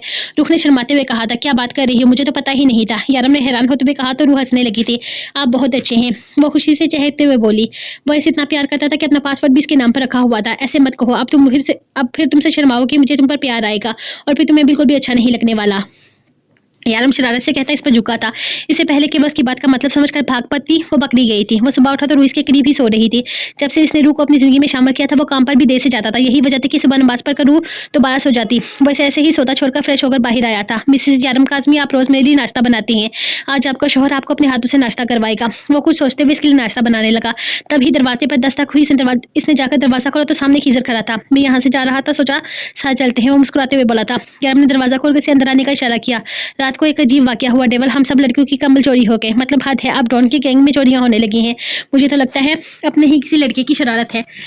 हिजर ने कहा तो यारम के गाल पर जरा सा डिंपल नुमाया हुआ था। तुम क्या कर रही हो? वैसे किसी ने कुछ कदा देकर पूछने लगा था। तुम्हारी भाभी के लिए नाश्ता बना रहा हूँ, यारम ने कहा था। मतलब जोरू का गुलाम? हिजर हैरान और परेशान होकर इसकी तरफ देख रहा था। वो रोज मेरे लिए नाश्ता बनाती है, मेरे कपड़े धोती है, मेरा घर संभालती है, मेरी हर जरूरत का ख्याल रखती है। अगर एक दिन मैं इसके लिए नाश्ता बनाऊंगा तो क्या मैं जोरू का गुलाम हो जाऊंगा? यारम ने इसकी तरफ देखकर कहा था। अरे मेरा वो मतलब नहीं था। इससे पहले कि हिजर कुछ और कहता, रूह कमरे से बाहर निकल कर आई थी। अस्सलाम वालेकुम भाई, कैसे हैं आप? वालेकुम अस्सलाम, मैं ठीक हूँ। यहाँ आए भाभी, आज आपके हमन मोहतरम ने अपने हाथों से आपके लिए नाश्ता बनाया है। हिजर मुस्कुराते हुए बोला था। आपने क्यों बनाया? मैं बना देती ना। रूह को शर्मिंदगी हुई थी। तुम रोज बनाती हो, सोचा आज मैं तुम्हें अपने हाथों का जायका चखाऊं। यारम ने इसके लिए कुर्सी घसीटी थी। हिजर भाई, आपके घर में कौन कौन है? न जाने रूह के दिल में क्या समय के पूछने लगी। कोई नहीं। हिजर की जगह जवाब यारम ने दिया था। आप मुझे छोड़े, आप बताएं आपके घर में कौन कौन है? हिजर ने मुस्कुराकर पूछा था। शायद वो अपने बारे में बात नहीं करना चाहता था। मेरे घर में अम्मी और 3 बहनें और पड़ोस में फातिमा बीबी, वो भी बिल्कुल मेरी माँ जैसी हैं। जब मैं पैदा हुई थी ना, तब मेरी सख्की अम्मी और अब्बू फौत हो गए थे। मुझे मेरी दूसरी अम्मी ने पाला है। दूसरी अम्मी मतलब सौतेली माँ? हिजर ने पूछा था। जी। रूह बस इतना ही बोली थी। यारम प्लीज मुझे आज घर फोन करने दे। वो इतनी मोहब्बत और मिन्नत भरे अंदाज में बोली थी कि यारम से देखकर रह गया। अगर उसके मुंह पर इनकार करता तो आज वो बहुत हर्ट होती, इसलिए बहाना बनाने लगा। वो दरअसल मेरे पास अब नंबर नहीं है रूह, वरना मैं तुम्हारी बात करवा देता तुम्हारे घर वालों से। यारम ने बात बनाने की कोशिश की थी। हाँ भाभी, वो डेवल का फोन खराब हो गया था ना और नंबर सारे डिलीट हो गए थे। किसी ने भी साथ देने की कोशिश की थी। मेरे पास फातिमा बीबी का नंबर है। मेरी शादी वाले दिन उन्होंने मुझे दिया था। मैं अभी लाती हूँ। रूह जल्दी से उठी और कमरे से चली गई थी। डेवल अब क्या होगा? हिजर ने परेशानी से पूछा था। मुझे इसे खुद से दूर नहीं जाने दूंगा, चाहे जो भी हो जाए। अगर आज सच पता चल भी गया तो मैं इसे खुद से दूर नहीं जाने दूंगा। वो मेरी है और मैं जानता हूँ मेरा खुदा इसे मुझसे नहीं छीनेगा। यारम ने कमरे के दरवाजे की तरफ देखते हुए कहा, जहाँ अभी रूह गई थी। वो हाथ में कागज का एक टुकड़ा लिए हुए इसकी तरफ आई थी। ये नंबर है। वो यारम के आगे से फोन उठाकर नंबर मिलाने लगी। बेल जा रही थी। वो एक्साइटेड होते हुए बोली थी, जबकि हिजर यारम को देख रहा था, जो टेबल पर हाथ की उंगलियों से लाइनें बनाने में मसरूफ था। यारम जब टेंशन में होता तो ऐसे ही करता था और फिर ऐसे ही इसकी टेंशन की वजह को जैसे उखाड़ देता। अस्सलाम वालेकुम, कैसी हैं फातिमा बीबी? वो चहकते हुए बोली थी और यारम को लगा कि कोई इसकी सांसों की डोरी को आहिस्ता आहिस्ता खींच रहा है। हिजर को अंदाजा था आज नहीं तो कल रूह को सब कुछ पता चल ही जाएगा, लेकिन इतना जल्दी से यही लग रहा था कि रूह के पास पाकिस्तान का कोई राब्ता नहीं होगा। मैं बिल्कुल ठीक हूँ जी। वो भी बिल्कुल ठीक है। नहीं, वो बहुत अच्छे हैं, मेरा बहुत ख्याल रखते हैं। हाँ, मैं बहुत खुश हूँ। रूह की बातों से यही अंदाजा लगाया जा सकता था कि दूसरी तरफ जो भी औरत है, इसे यारम के बारे में कुछ भी नहीं पता, जबकि ये बात यारम पहले ही क्लियर कर चुका था कि शम्स और रूह के झूठे निकाह के बारे में कौन कौन जानता है और कौन कौन नहीं। शम्स का पाकिस्तान में रूह के घर में किसी से कोई राब्ता ना था। वो तो सिर्फ एक औरत के थ्रू ये सब कुछ कर रहा था। यारम इसकी सारी इन्फॉर्मेशन निकाल चुका था। इसे यकीन था कि अगर वो अपने घर फोन करेगी तो इसके बारे में कोई कुछ भी नहीं जानता होगा, लेकिन फिर भी रूह पर कोई रिस्क नहीं लेना चाहता था। पाकिस्तान में मौजूद लोग यही समझते थे कि शम्स जिंदा है और उसके पास है। शम्स की मौत की खबर इसने बिल्कुल भी फैलने ना दी थी। वो इसे खुद से दूर करने के बारे में सोच भी नहीं सकता था। अगर वो सब कुछ पहले ही प्लान कर चुका होता तो रूह को इतनी आसानी से पाकिस्तान में किसी से बात नहीं करने देता, लेकिन फिर भी इसके अंदर एक डर था, कहीं रूह से दूर ना हो जाए, कहीं इसे सब कुछ पता ना चल जाए। वो कितनी ही देर इसकी फ़ोन पर फातिमा बीबी से बातें करती रही थी, जबकि यारम भी अब बेफ़िक्री से नाश्ता कर रहा था। मैं तुम्हें रूह के पासपोर्ट और कार्ड का कहा था, मैंने वो दोनों का इंतज़ाम कर देता हूँ, सब कुछ करवा चुका हूँ। हिज़र भी पुरसुकून हो गया था। यारम, ये मेरा आईडी कार्ड है। वो तो आईडी कार्ड, पासपोर्ट और हनीमून की टिकट हाथों में लिए बेयकीनी से पूछ रही थी। हाँ मेरी जान, ये तुम्हारा है। तुम्हें याद नहीं, तुमने फ़ोटो बनवाया था, उन पेपर्स पे अपने साइन भी किए थे। मैं कितनी अच्छी लग रही हूँ ना इसमें। वो कार्ड पर अपना फ़ोटो देखते हुए बोली थी। यारम बेख्तियार मुस्कुराया था। मेरी जान है ही बहुत खूबसूरत। इसका माथा चूमते हुए इसने प्यार से इसके हाथ से पेपर ले लिए, क्योंकि इसे हनीमून और पासपोर्ट से ज़्यादा अपना कार्ड बनाने की खुशी थी। 2 दिन के बाद हम यहाँ से अपने हनीमून टूर के लिए निकल रहे हैं, लेकिन इससे पहले यहाँ पर तुम्हारी सारी रजिस्ट्रेशन ज़रूरी है। तुम्हें फेक पासपोर्ट से दुबई बुलाया गया है, वो सब कुछ भी ठीक करवाना है। यारम ने कुछ सोचते हुए कहा था। उफ यारम, अगर आप मुझे ठीक तरीके से यहाँ बुलाते तो ये सब कुछ नहीं होता ना। एक और मुसीबत, पता नहीं आपको इतनी जल्दी क्यों थी। रुख टेढ़े मेरे मुँह बनाती लेट गई थी। हाँ तो तुम्हारे बगैर नहीं रहा जा रहा था। वो इस पर झुकता जोर से इसका गाल चूमते हुए बोला था। यारम, हम कहाँ जाएंगे? वो एक्साइटेड होकर इसकी तरफ करवट लेकर पूछने लगी थी। आइसलैंड। इसने इसके गिर्द अपने बाजू हाइल करते हुए कहा था। यहाँ से कितनी दूर है? ज़्यादा नहीं, फ्लाइट में 11 घंटे लग जाते हैं। 11 साढ़े 11 घंटे, इतनी देर हम कैसे बैठेंगे जहाज़ में? वैसे मजीद करीब होकर पूछने लगी थी, वैसे ही जैसे तुम पाकिस्तान से दुबई तक बैठी थी। पाकिस्तान से दुबई बहुत दूर है ना? आइसलैंड भी दुबई से बहुत दूर है, वहाँ पर पहाड़ है। यारम ने इसकी बातें सुनते हुए सोने के लिए आंखें बंद की तो वो इसके मुंह पर हाथ रखकर पूछने लगी थी। वो अक्सर ऐसे ही बातें करते करते सोते थे, लेकिन आज शायद रूह के सोने का कोई इरादा न था। हम वहाँ पर पहाड़ हैं, बर्फ़ है, समुद्र है, बहुत सर्दी है। अक्टूबर के एंड में दुबई में खास गर्मी थी। सिर्फ रात के वक्त थोड़ी सी बहुत सर्दी लगती, लेकिन यहाँ के लोग तो इतने नाजुक थे कि अभी से कंबल लेने लगे। जबकि रूह को तो अपने पर कंबल बिल्कुल भी अच्छा नहीं लगता था। अगर रात में यारम गलती से इस पर कंबल डाल देता तो वो जल्दी से हटा देती और कहती, इतनी गर्मी में आप कैसे कंबल लेकर सोते हैं?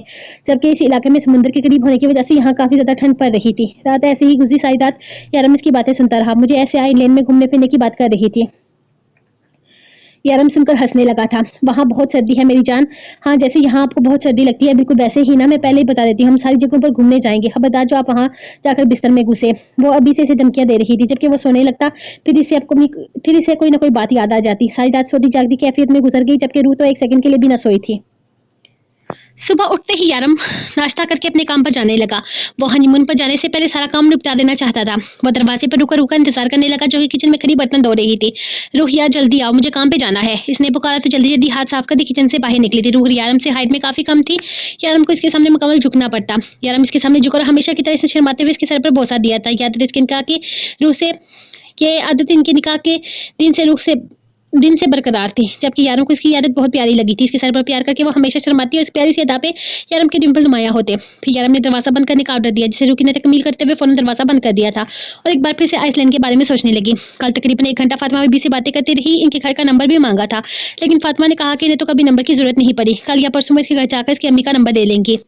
वो चाहती थी कि आज ही अम्मी से बात कर ले, क्योंकि यारम ने कहा था कि हनीमून पर कोई इन्हें डिस्टर्ब नहीं करेगा। शरफ ऑफिस पहुंचा तो सबसे पहले टकराव इसका लैला से हुआ था। तुम मुझे इग्नोर क्यों कर रहे हो? मैं तुमसे बात करना चाहती हूँ, तुम मुझे देखते तक नहीं हो। क्या मसला है तुम्हें? मुझे कोई मसला नहीं, लेकिन मैं तुमसे बात नहीं करना चाहता। तुमने जो इस दिन मेरे साथ किया ना, वही बहुत है। तुमने डेवल की नज़र में मुझे गिराने की कोशिश की। लैला, मुझे लगा था तुम चाहे कितनी भी मतलबी क्यों ना हो, लेकिन अपने मतलब के लिए किसी दूसरे को इस्तेमाल नहीं करोगे। बहुत गलत सोच थी मेरी। मैं ये सोचता था कि तुम डेवल को समझती हो, तुम इसके लिए परफेक्ट लाइफ पार्टनर हो, लेकिन सच तो यह है कि तुम इसके काबिल ही नहीं हो। शरफ ने एक लफ्ज़ छुपा कर बोला था। तुम इस डॉक्टर तक की लड़की के लिए जुबान संभाल कर बात करो लैला। तुम मेरी बहन के बारे में बात कर रही हो। अगर एक भी लफ्ज़ और कहा तो जुबान काट दूंगा तुम्हारी। वो गुस्से से दहा रहा था, जबकि लैला तो उसका अंदाज़ और लहजा देख कर रह गई थी। मैं तुम्हें आखिरी बार बता रहा हूँ लैला, अगर तुम मेरी बहन की खुशी में आग लगाने की कोशिश की तो मैं भूल जाऊंगा कि तुम मेरी दोस्त थी। इसने थी पर जोर दिया था। वो लंबे लंबे ढंग बता वो इसे वहां से निकल गया, जबकि लैला सुरक्षित लिए से जाते हुए देख रही थी। फरकान भाई, मेरी मदद करें। डेवल ने मेरे भाई को मार दिया। मेरी आंखों के सामने, आप यकीन नहीं करेंगे। इसने मेरे भाई को कैसे तरपा कर मारा। इसने मेरे सामने इसके मुंह में तेजाब से भरी हुई बोतल डाल दी। इसकी सारी नसें गल चुकी थी। भाई वो मेरा सामने मर गया। मैं कुछ नहीं कर सका, यहाँ तक कि मेरे पास मौजूद सारी वीडियोस भी डिलीट करवा चुके हैं। मुझे और कुछ नहीं चाहिए, बस मुझे मेरे भाई की मौत का बदला लेना है। फरकान भाई, आपके अलावा और कोई मेरी मदद नहीं कर सकता। विक्रम दादा भी हमारे खिलाफ है। इन्हें भी ये काम पसंद नहीं था, वरना वो इस मामले में मेरी जरूर मदद करते, लेकिन इसे डेवल के काम करने का अंदाज पसंद है। फरकान भाई, मैं आपके सामने हाथ जोड़ता हूँ, मुझे और कुछ नहीं चाहिए, बस अपनी आंखों से डेविल की लाश देखना चाहता हूँ। राशिद इस वक्त अपने सोफे पर बैठे फुरकान की मिन्नतें कर रहा था। फुरकान का बहुत बड़ा गैंग था, वो अपने आप में बहुत पावर रखता था, वो इस इलाके पर हुकूमत करता था, पर डेविल को अपना सबसे बड़ा दुश्मन मानता था। तुम फिक्र मत करो राशिद, मैं तुम्हारे साथ हूँ। यहाँ तक बात विक्रम दादा की है तो हम इनको सिर्फ यही बताएंगे कि डेविल के हाथों तुम्हारा भाई मारा गया, ये नहीं कि वो क्यों मारा गया। विक्रम दादा हमारा साथ जरूर देंगे और फिर लगे हाथ में डेविल से अपने पुराने हिसाब चुका लूंगा। लेकिन डेविल को खत्म करना इतना भी आसान नहीं। वो बाज की तेज नजर रखता है, शेर की तरह दहाड़ना जानता है तो चीते की तरह चीरना भी जानता है। वो इतनी आसानी से हमारे हाथ नहीं आएगा। ऊपर से इसकी कोई कमजोरी भी नहीं, ना दोस्त, ना साथी, ना ही औरत, ना दौलत। आखिर किस तरह से हम इसको मार देंगे। डेविल को रस्से से हटाना इतना आसान नहीं, लेकिन हम विक्रम और हम एक साथ हो जाएं तो ये ज्यादा मुश्किल भी नहीं है। तुम सब कुछ संभालोगे ना हिजर, मुझे शिकायत का मौका ना मिले। और शारिफ की तरफ से तो हरगिज नहीं। बस वक्त हिजर को सारा काम समझा रहा था, वो अपने पीछे हिजर को छोड़कर जा रहा था। तुम बिल्कुल बेफिक्र हो जाओ, तुम ठीक से अपना हनीमून एंजॉय करना, यहाँ मैं सब कुछ संभाल लूंगा और शारिफ की तरफ से भी तुम्हें कोई शिकायत नहीं मिलेगी। हाँ, लेकिन मैं लैला की कोई गारंटी नहीं दे रहा। वो सर फ्री लड़की 3 दिन से यहाँ नहीं आ रही और आज आई है तो बाहर बैठी अपनी फैशन की दुकान खोल रखी है। मैंने इसे कहा थोड़ा काम पर ध्यान दो तो कहती है जिस पर ध्यान देती थी इसे तो मेरा ध्यान ही नहीं। मुझे तो लगता है इसका सर घूम गया है। हिजर लैला से काफी उकताया हुआ था, जो किसी को खाते में नहीं ला रही थी, जबकि हैकिंग का सारा काम सिर्फ लैला कर रही थी, जो बहुत दिनों से रुका हुआ था। बुलाओ इसे, मैं खुद बात करता हूँ। यारम के आर्डर पर हिजर ने फौरन से बुलाया और अगले 5 मिनट में उसकी कैबिन में थी। देखो लैला, अगर तुम्हें काम करने में इंटरेस्ट नहीं है तो तुम यहाँ से हमेशा के लिए जा सकती हो। मुझे तुम्हारे जैसे वर्कर नहीं चाहिए। डेवल ने डोटा लहजे में बात की थी। मैंने कब कहा कि मुझे इंटरेस्ट नहीं है, मैं आज ही सारा काम निपटा दूंगी। लैला जानती थी कि डेवल इसे वापस वहीं पर भेज देगा जहाँ से वैसे लाया था और वहाँ वापस तो मरते दम तक नहीं जाना चाहती थी। लेकिन इसे यह नहीं पता था कि शिकायत इतनी जल्दी यहाँ पहुंच जाएगी। तुम जा सकती हो और अपना काम करो। अगले आर्डर पर लैला फौरन कमरे से बाहर निकल गई थी। वो दूसरी लड़की कहाँ है? डेवल ने मासूमा का पूछा। वो शारिफ की साइड पर काम देखने के लिए गई है। शारिफ ने कहा वो दोनों साइड पर काम करेंगे और शारिफ की मदद करेगी। शारिफ को साइड पे काम करने के लिए कब से मदद की जरूरत पड़ने लगी? डेवल ने पूछा। जब से मासूमा मोहतरमा आई है, हिस्सा ने चलकर जवाब दिया था। वो बैठी सोच रही थी क्या इस ट्रेन में जाने के लिए वो कौन कौन सी ड्रेस पैक करे कि दरवाजे की घंटी बजी। अरे ये कौन आ गया? यारम का तो अभी वापसी का टाइम नहीं हुआ, जरूर शारिफ भाई होंगे। वो सोचते हुए दरवाजे की तरफ आई। दरवाजा खोला तो सामने वो इंसान खड़ा था। इसे पहचाना इसके लिए मुश्किल न था। ये तो वही इंस्पेक्टर था जो इस दिन यारम के ऑफिस में छोड़कर गया था। अस्सलाम वालेकुम, कैसी हैं आप? क्या मैं अंदर आ सकता हूँ? उसने मुस्कुराकर पूछा। वालेकुम अस्सलाम। आई एम सॉरी, मेरे शोहर घर पर नहीं है, आप अंदर नहीं आ सकते। रूह को यारम की बातें याद थी। यारम ने इसे बताया था कि ये आदमी से फंसाना चाहता है। इट्स ओके, ठीक है, मैं अंदर नहीं आ रहा। वो डिठू की तरह मुस्कुराया था। मैं तो बस आपसे ये पूछने आया था कि आप जानती हैं आपका शोहर क्या काम करता है? सारम फौरन अपने मतलब की बात पे आया था। जी हाँ, वो एक कंपनी चलाते हैं। रूह ने फौरन जवाब दिया। किस किस्म की कंपनी? सारम ने फिर से पूछा था। वो कोई दवाइयों की कंपनी चलाते हैं। किस किस्म की दवाइयाँ? जान बचाने वाली दवाइयाँ, रूह ने जवाब दिया। बहुत गलत मालूमात दी है गई है आपको। आपके शोहर जान बचाने वाली दवाइयाँ नहीं बल्कि जान लेने वाले असले की खरीदो फरोख्त करते हैं। यहाँ तक कि कई लोगों की जान भी ले चुके हैं। आई एम सॉरी रूह, लेकिन तुम्हारा शोहर एक कातिल है। दुबई का एक बहुत बड़ा डॉन है। डॉन का मतलब समझती हो तुम? गुनाहों की दुनिया का बादशाह, एक कातिल जिसकी नजरों में किसी की जान की कोई अहमियत नहीं। चटाक खबरदार, जो आपने मेरे शोहर के खिलाफ एक लफ्ज भी कहा, मेहरबानी फरमाकर यहाँ से चले जाएं या फिर मैं गार्ड्स को बुलाकर आपको धक्के मरवाकर यहाँ से बाहर निकलवाऊं। रूह खुद भी नहीं जानती थी कि इसमें इतनी हिम्मत कहाँ से आई थी। रुख, तुम बहुत बड़ी गलती कर रही है। तुम्हारा शोहर इतना अच्छा नहीं है जितना वो बन रहा है। वो तुम्हें धोखा में रख रहा है। बहुत पछताओ की। रूह, मेरी मदद करो। ऐसे इंसान की आम दुनिया में कोई जगह नहीं। इसकी जगह जेल के अंदर है। वो इंसान नहीं दरिंदा है। डेवल का मतलब समझती हो? शैतान। वो एक शैतान है। रूह, और इंसानों के दुनिया में शैतानों के लिए कोई जगह नहीं है। बस करे खुदा के लिए चले जाए यहाँ से। रूह तकरीबन चिल्लाते हुए बोली थी। इसके मुंह पर से इसके मुंह पर दरवाजा बंद कर दिया। सरम काफी देर दरवाजा खटखटाता रहा, लेकिन रूह ने दरवाजा नहीं खोला था। थोड़ी देर के बाद वो चला गया तो रूह ने यारम को फोन करके सब कुछ बताया था। वो फोन पर भी मुसलसल रो रही थी। वो तो शुक्र है यारम, आपने ये सारी बातें पहले ही मुझे बता दी, वरना ना जाने ये गिरा हुआ आदमी मुझे आपके खिलाफ क्या क्या बताता। आपको पता है वो क्या कह रहा था? वो कहता है आप कातिल हैं, आपने खून किए हैं लोगों के लिए। लेकिन मैंने भी इसे बता दिया कि आप ऐसे नहीं है और नहीं आप ऐसा कभी कर सकते हैं। वो रोते हुए बोल रही थी। उसका हर आंसू यारम के दिल पर गिर रहा था। मैंने तुम्हें मना किया था सारम, मेरे काम में दखलंदाजी करते हो लेकिन मेरी पर्सनल लाइफ में नहीं। तुमने मेरी रूह को मुझसे दूर करना चाहा, इसकी कीमत तुम्हें चुकानी पड़ेगी। रूह का फोन बंद होते ही सारम को फोन किया था। इसका नंबर देखते ही सारम ने फोन उठा लिया था। भाभी के हाथ का थप्पड़ कैसा लगा? पहला सवाल ही बेढंगा सा था। यारम बहुत गलत कर रहा है। इस लड़की को धोखा देकर आज नहीं तो कल इसे सब कुछ पता चल जाएगा। फिर क्या करेगा तू? आज सबूत नहीं है मेरे पास, कल जरूर होगा। और तुझे लगता है कि वो तेरे सबूत पर यकीन करेगी? यारम जरा सा मुस्कुराया था। सोचना भी मत सारम, वो कभी तुझ पर यकीन नहीं करेगी। लेकिन मेरी पीठ पीछे मेरे घर आकर बहुत बड़ी गलती की है तूने। आज के बाद ऐसी गलती मत करना, वरना तू जानता है मेरे साथ गद्दारी करने वालों का अंजाम क्या होता है। यकीन कर, मैं अभी तक तेरी इसी दोस्ती की आदत तुझे छोड़ रहा हूँ, वो जो कभी हमारे दरमियान थी। आज के बाद रूह से दूर रहना, इतना दूर के रुकने पर भी नजर ना आओ, वरना अपनी बीवी और बच्ची को देखने के लिए तरस जाएगा। यारम ने इसकी बात करते हुए कहा था। तो अब तुम अपने मियार से गिरकर मुझे मेरी बीवी और बच्चे की धमकियां दे रहे हो? यारम गुस्से से चिल्लाया था। अगर तुम मेरी पर्सनल लाइफ में इंटरफेयर करोगे तो मुझे भी तो करना पड़ेगा ना सारम। जिस तरह से तुझे भाभी और मायरा अजीज है, इसी तरह से मुझे रूह अजीज है। तू रहना इसे। यारम ने फोन काटकर शरफ को फोन दिया था। शाहरुख को फ़ोन किया। हाँ, डेविल बोलो, नज़र रखो इंस्पेक्टर पर, आज मेरे घर पहुँच गया था वो। डोंट वरी, मैं नज़र रखता हूँ इस पर। शाहरुख का जवाब सुनकर इसने फ़ोन काट कर टेबल पर रखा और कुर्सी के पीछे से टेक लगाकर बैठ गया। ये तुमने अच्छा नहीं किया सारम, अगर वो मुझसे दूर हुई ना तो मैं ज़िंदा नहीं छोड़ूँगा। आँखें बंद किए वो अपना गुस्सा कंट्रोल करने की कोशिश कर रहा था। आज यारम और रूह की आइसलैंड की फ्लाइट थी।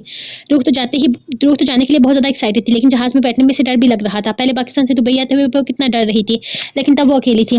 अब यारम इसके साथ था। वो इस वक़्त एयरपोर्ट पर बैठे अपनी फ्लाइट के अनाउंसमेंट का इंतज़ार कर रहे थे। रूह तो ये सोच-सोच कर खुश हो रही थी कि वो पहाड़ों, समुद्रों और बर्फ के बीच आ रही है। वो तो अपने घर से भी कभी नहीं निकली थी और इतने दूर दूसरे मुल्क में वो हमेशा से बर्फ गिरते देखना चाहती थी, लेकिन मुल्तान जैसे शहर में बर्फ गिरना एक खौफ जैसा था। यारम का सारा ध्यान इसके चेहरे के एक्सप्रेशन पर था, जहाँ एक रंग आ रहा था और एक रंग जा रहा था। वो अपने चेहरे से अपने दिल का हाल छुपा नहीं सकती थी। सारम के बारे में इसने रूह को बहुत दोबारा नहीं सारम के बारे में इसने रूह को दोबारा यही बताया था कि वो इसे बसाना चाहता है। वो इसके दुश्मनों के साथ मिला हुआ है। रूह का इसकी एक बात पर ईमान लाना यारम को गिल्ट में मुब्तला कर गया था, लेकिन फिर भी वो इससे कुछ नहीं बता पा रही थी और ना ही इसे कुछ बताने का इरादा रखता था। थोड़ी देर में फ्लाइट की अनाउंसमेंट हो गई थी। यारम, मेरा हाथ पकड़ के रखिएगा, मुझे एक सेकंड के लिए भी दूर मत कीजिएगा। सारा वक्त मेरे साथ रहिएगा। अगर मैं सो गई तो भी मुझे अकेला छोड़कर कहीं मत जाइएगा, मुझे बहुत डर लगेगा। रूह इसके साथ तकरीबन चिपकती हुई तेज-तेज बोल रही थी। मेरी जान, मैं तुम्हें छोड़कर कहीं नहीं जाऊँगा। वो इसे अपने साथ लिए अपनी सीट पर आकर बैठ गया था। थोड़ी देर के बाद जहाज़ ने उड़ान भरी, जबकि रूह आँखें बंद किए इसका हाथ दोनों हाथों में मजबूती से थामे न जाने क्या ज़ेरे लब बड़बड़ा रही थी। यार ने जरा गौर किया, उसके लबों के पास अपने कान रखा तो पता चला कि वो कुरानी याद पड़ रही है। उफ, डरपोक लड़की। यार ने इसके डर पर जरा सा मुस्कुराया, इसका हाथ मजबूती से अपने हाथ में थामकर इसे सीट बेल्ट पहनाने लगा और फिर जब फ्लाइट उड़ान भरने लगी तो वो चीख मारकर इसके सीने में मुंह छुपा गई थी। शायद लोगों के लिए कोई नई बात न थी, इसीलिए किसी ने मुड़कर न देखा था, और अगर कोई देखता भी तो कौन सा यारम को परवाह थी। वो तो इसे अपने सीने से लगाए बिल्कुल परसुकून हो चुका था। यारम, रूह इस तरफ देखो। यारम ने इसे खिड़की की तरफ तवज्जो किया था, जहाँ से बुर्ज खलीफा की बिल्डिंग बिल्कुल इनके साथ साथ नजर आ रही थी। यारम, तो इस होटल से नजर आता है ना जहाँ हम खाना खाने जाते हैं? रूह ने जरा से इसके सीने से मुंह निकाल कर पूछा था। हाँ रूह, क्योंकि ये दुनिया की सबसे हाँ, रू, क्योंकि ये दुनिया की सबसे ऊँची तरीन बिल्डिंग है। देखो इसे, ये कितनी खूबसूरत लग रही है। तुम तो बेकार में ऊँचाई से डरती हो। लोग यहाँ पे आकर सेल्फी बनाते हैं, मुझे नहीं बनानी कोई सेल्फी, मैं यहीं पर ठीक हूँ। वो मज़ीद इसके सीने में गुस्से में बोली, यहाँ पर तो मैं ज़रूरत से ज़्यादा ठीक हूँ। बस के बाजू का घेरा मजबूत करते हुए बोला, हाँ यारम, ये हमारा बेडरूम नहीं है, आप मेरे ऊपर से हाथ हटाएं। वो मुँह बनाकर बोली, मगर सच तो ये था कि वे सोचकर के लोग इन्हें देख रहे हैं, इसे शर्म आ रही थी। लेकिन वो अपने मासूम से डर कर क्या करती? पाकिस्तान से दुबई आते वक्त इसके ज़हन में ये बात थी कि न जाने यारम कैसा होगा। वो भी इन्हीं लोगों जैसा होगा जिनके साथ वो आज तक रहती आई थी। अगर वो ऐसा छोर होता तो शायद वो सब्र और शुक्र से ज़िंदगी गुजार लेती। लेकिन यारम तो इसे बेइंतहा मोहब्बत करता था और रूह की नज़र में वो बिगड़ चुकी थी। यारम की मोहब्बतों ने इसे बिगाड़ दिया था। अब वो यारम की सख्ती बर्दाश्त नहीं कर सकती थी। इसे अब सिर्फ यारम की मोहब्बत ही चाहिए थी। यारम का इसकी परवाह करना, इसका ख्याल रखना, इसे मोहब्बत देना, कोई भी बात इसे प्यार से समझाना। अगर ये सब कुछ बदल जाए तो शायद रूह ज़िंदा भी ना रह पाए। तो ठीक है, तुम भी ज़रा अपने मेरा मतलब है मेरे सीने से निकलो। आखिर ये हमारे बेडरूम थोड़ी है। इसने रूह के सर को ज़रा सा अपने आप से अलग किया, मगर रूह ने दोबारा इसके सीने पर अपना सर रख दिया था। नहीं, मैं यहीं पे ठीक हूँ, आप बस अपने आप को कंट्रोल करें। तो फिर मैं भी ऐसे ही ठीक हूँ। यारम ने प्लीज़ इसकी तरफ अपने बाजू रखे थे। नहीं प्लीज़ ना। रूह ने मासूम सी शक्ल बनाकर इसकी तरफ देखा तो यारम ने इसके गिरद से हाथ हटा लिए थे और थोड़ी ही देर में वो गहरी नींद सो गई थी। तो यारम ने अपने हाथ दोबारा इसके गिर्द रख लिए ताकि इसकी नींद खराब ना हो। आँख खुली तो यारम अब भी इसके गिर्द अपने बाजू का घेरा बनाई इसे अपने सीने से लगाए मोहब्बत से देख रहा था। यारम, हम अभी तक नहीं पहुंचे? रूह ने आंखें मलते हुए पूछा तो वो गहरी नींद से जागी थी। नहीं मेरी जान, अभी तो बड़ा मुश्किल आधा सफर हुआ है, ये तो बहुत दूर है। रूह मासूमी से कहते एक बार फिर इसे सीने पर अपना सर रख गई थी। यारम, आइसलैंड क्या गोरों का मुल्क है? नींद तो वो पूरी कर ही चुकी थी। इसका सवालनामा एक बार फिर से शुरू हो गया था। हाँ, ये अंग्रेजों का मुल्क है। यारम रूह से पहले कभी किसी से इतनी बात नहीं करता था। वो सोचता था कि वो इतने सवाल कहाँ से लाती है और वो बिना कुताई इसके हर सवाल का जवाब मोहब्बत से देता था। मैं तो खबरों में कभी इस मुल्क के बारे में कुछ खास नहीं सुना। हाँ, क्योंकि इस मुल्क में कुछ खास होता ही नहीं है। हर मुल्क अपनी लड़ाई और फौजों की वजह से मशहूर है, जबकि आइसलैंड में ऐसा कुछ भी नहीं होता। आइसलैंड के चारों तरफ समुद्र है, तुम्हें पता है। आइसलैंड दुनिया का वो वाहिद मुल्क है जिसमें कोई फौज सिरे से काम ही नहीं है, सिरे से है ही नहीं। यारम ने इसकी मालूमात में इजाफा करते हुए बताया था। क्या मतलब? फौज के बगैर मुल्क को कैसे चलता है? क्या इन पर हमला नहीं होते? रूह हैरान और परेशान से पूछने लगी थी। नहीं रूह, इस मुल्क में ऐसा कुछ नहीं होता। ये दुनिया का सबसे अमन पसंद मुल्क है। यहाँ पर कोई फौज नहीं, यहाँ तक कि यहाँ की पुलिस भी अपने पास पिस्तौल, बंदूकियाँ इस तरह की कोई चीज़ नहीं रखती। यहाँ की पुलिस में सिर्फ नाम की पुलिस है। इस मुल्क को पुलिस की जरूरत ही नहीं है। यहाँ के लोग एक दूसरे से बेवजह नहीं लड़ते। यहाँ की औरतें अपने शौहर के साथ बेवफाई नहीं करती। यहाँ के मर्द एक ही शादी करते हैं और शादी से पहले किसी के साथ भी कोई तल्कात कायम नहीं करते। सबसे खास बात, इस मुल्क में जानवर नहीं है, जो हैं वो नजर नहीं आते। मेरा मतलब है इस मुल्क में जानवरों की तादाद सिर्फ 1,500 है और इंसानों की तादाद 3.5 लाख से ज्यादा है। अब 3 लाख लोगों में सिर्फ 1,500 जानवरों को ढूंढना तो नामुमकिन है ना। यहाँ के लोग जानवर नहीं पालते। इस मुल्क की करेंसी की कीमत बहुत कम है, लेकिन सबसे अहम बात, ये दुनिया के सबसे अमीर तरीन मुल्कों में 9वें नंबर पर है। और कौन सवाल? यार उनके जहन में जो बहुत सारे सवाल आ रहे थे, इन सब के जवाब दे चुका था, लेकिन फिर भी शरारती से पूछने लगा तो वो नफी में सर हिलाकर रह गई थी। एक सवाल और है। फिर अचानक अचानक उठकर बोली, इसे आइसलैंड क्यों कहते हैं? क्योंकि ये दुनिया का तरीन इलाका है जहाँ सबसे ज़्यादा बर्फ गिरती है। यार मैं ठहर-ठहर कर जवाब दिया, यार ये खूबसूरत तो है ना? मेरा मतलब है जो कुछ आप बता रहे हैं इसके बाद मुझे नहीं लगता कि ये जगह कुछ ख़ास खूबसूरत होगी। रूह ने मुँह बनाकर कहा तो यार मुस्कुराया था। ये दुनिया के खूबसूरत तरीन इलाकों में से एक है। आप तो इस मुल्क के बारे में सब कुछ पता है। आप यहाँ पहले भी आए हैं। हाँ, मैं जब भी सुकून चाहता हूँ मैं यहीं आता हूँ। अभी तो मैंने तुम्हें ठीक से कुछ बताया भी नहीं। तुम्हें पता है इस मुल्क में इतनी सर्दी होने के बावजूद भी लोग ज़्यादातर कपड़े नहीं पहनना पसंद नहीं करते। यार ने मुस्कुराते हुए बताया था, क्या मतलब यहाँ के लोग कपड़े नहीं पहनते? रूह ने कहते हुए रूह को ये बोलते हुए उसके रूह के कहते हुए गाल सुर्ख हो रहे थे। पहनते हैं मेरी जान, लेकिन ज़्यादा नहीं पहनते, कम-कम पहनते हैं। यारम के डिंपल गहरे हुए थे। इसके अलावा एक अहम मालूमात जो मैं वहाँ पहुँचकर बताऊँगा तुम्हारे लिए सरप्राइज़ से कम नहीं होगी। यारम ने मुस्कुराकर बताया था। यारम ने इसे और भी कुछ बताना चाहा, लेकिन रूह तो अभी तक कपड़ों वाली बात पे अटकी हुई थी। आइसलैंड अंधेरे में डूबा हुआ था। यारम हमें पहुंचते हुए तो रात हो गई। रूह ने इसका हाथ थामते हुए कहा तो यारम जरा सा मुस्कुराया था। नहीं बेबी, यहाँ रात नहीं हुई, यहाँ दोपहर का 1:30 बज रहा है। यारम ने बताया तो वह हैरान और परेशानी से देखने लगी थी। क्या मतलब है आपका कि यहाँ दोपहर है तो इतना अंधेरा क्यों हो रहा है, जैसे शाम हो? रूह ने देखते हुए पूछा था। यही तो वो मामला थे जो तुम्हें यही तो वो सरप्राइज़ है जो मैं तुम्हें देना चाहता। आइसलैंड में सर्दियों में सूरज तुलू नहीं होता, और अगर हफ्ता 15 दिन के बाद एक बार हो भी जाए तो सिर्फ और सिर्फ 3 से साढ़े 3 घंटे के लिए ही, वरना यहाँ पर ऐसे ही शाम का मंजर छाया रहता है। इसका हाथ पकड़े अपने साथ लगाए आगे की तरफ ले जा रहा था। यकीन से बहुत ज़्यादा सर्दी लग रही थी, वो तो ठंड से कांप रही थी। यार आपने मुझे पहले क्यों नहीं बताया यहाँ इतनी सर्दी होगी? वो अपने आप को शाल से कवर करने की कोशिश कर रही थी, लेकिन नाकाम। सर्दी से बचना इतना आसान ना था। मैंने बताया था ना बेबी, लेकिन तुमने कहा वहाँ पर ऐसी ही सर्दी होगी जैसे दुबई में होती है। यारम शरारत से बोला तो रूह से घूर कर रह गई थी। अब इस बेचारी को क्या पता था, ऐसे मुल्क में इसे ले जाने वाला था जहाँ सूरज तुलू ही नहीं होता। यारम, यहाँ मेरी कुल्फी जम जाएगी, प्लीज जल्दी चलें। एयरपोर्ट से इन्हें इस होटल की गाड़ी लेने आने वाली थी जहाँ इन्हें हनीमून स्वीट बुक करवाया हुआ था। अब सिर्फ पार्किंग से वो होटल के अंदर जा रहे थे, जिस पर वो सर्दी से काम काम कर बेहाल हो रही थी। आई एम सॉरी मेरी जान, मैं तो बस में ये बताना चाहता था कि दुबई में सर्दी हो ना हो बाकी मुल्कों में है। अब तुम्हें अक्टूबर में सर्दी नहीं लग रही तो मुझे कुछ तो करना ही था ना। अब भी शरारती अंदाज अपनाए हुए था, जबकि साथ साथ रूह को अपने साथ लगा इसके बाजू से हिला रहा था। आप बिल्कुल भी अच्छे नहीं है। यारम वो मुंह बनाकर बोली, जबकि बोलते हुए तान भी बज रहे थे। यारम हमारे कमरे में खिड़की तो होगी ना, अब तुम्हें खिड़की क्यों चाहिए? देखिए ना यारम, ये होटल कितना खूबसूरत है। खिड़की से देखूंगी क्योंकि बाहर आने की हिम्मत नहीं है मुझमें, इतनी सर्दी है यहाँ। अब वो कांप रही थी। क्या मतलब नहीं निकलोगी? तुम मुझे धमकियां दे रही थी कि मुझे बिस्तर में नहीं घुसने दोगी। अब अपने ही इरादे बदल लिए हैं मोहतरमा ने। हाँ तो आप मुझे धोखे में रखा, आपने मुझे बताया ही नहीं इतनी सर्दी होगी। अगर मुझे बता देते तो मैं ऐसे अल्फाज ही नहीं। वो मुंह बनाकर सारा इल्जाम से दे गई थी, जिसे यारम ने मुस्कुराते हुए कबूल कर दिया था। बताइए ना कमरे में खिड़की है या नहीं? ऐसे ही डिम्पल दिखाते रहेंगे। वो इसके डिम्पल को देखते हुए बोली, अगर नहीं हुई तो? यारम कुछ सोचते हुए बोला था तो मैं आपके डिम्पल्स खा जाऊंगी। वो थोड़ी पे हाथ रखते हुए सोचकर बोली, भूखी कहीं की। यारम इसके गाल पे चुटकी काटते हुए मैनेजर से अपने रूम की चाबी लेने लगा था। यारम ये कितना प्यारा कमरा है। इसने कमरे में आते ही कहा। कमरे को मुकम्मल फूलों से सजाया गया था। हर जगह लाल फूलों की पत्तियां ही पत्तियां थी। यहाँ तक कि टेबल और बेड के साइड टेबल पर फूलों के बड़े बड़े बुके रखे हुए थे। रूह एक एक फूल को छूती असली होने का अंदाजा लगा रही थी। यारम मुझे तो यकीन नहीं आ रहा हम यहाँ इस कमरे में रहेंगे। कितने प्यारे फूल हैं। आप वहाँ आराम से क्यों बैठे हैं? देखें तो सही। वो एक पल के लिए सारी सर्दी भूल चुकी थी। फिर फूलों के बुके के करीब जाकर इसके फूलों को अपने उंगलियों से छूने लगी। वो इसकी एक एक हरकत को नोट कर रहा था। इसे अपनी नजरों के इशारे में लिए मोहब्बत से देख रहा था।